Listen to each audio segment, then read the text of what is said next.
ကော်တူလေးဆိုပြီးတော့မှငါတို့ဗမာမျိုးနွယ်စုဝင်တွေဖြစ်တဲ့ထော်ရည်တွေရဲ့နယ်နိမိတ်တွေပါလက်ဝကြီးအုပ်ပြီးနိုင်ငံနယ်နိမိတ်ဖြစ်ကြီးညာနေတဲ့အစွန်းရောက်တချို့နားထောင်သွား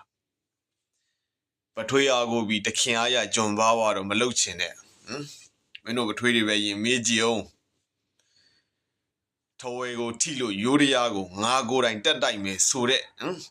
ရှေးဆက်လန်းနေမဖတ်ခဲ့ဘူးထင်တယ်တမိုင်းကြောင်းနေမင်းတို့မသိဘူးထင်တယ်မင်းတို့ပထွေးရင်မေးကြည့်နှစ်ထပ်ရှိမှအမှတ်ရှိမြပြောအောင်ငါလဲဘိုးဘေးလက်ထက်ကလေးကဘယ်တော့မှနိုင်ခဲ့တာမဟုတ်ဘူးဘရင်နောင်တို့အလောင်းဖျားတို့ရဲ့မျိုးဆက်နော်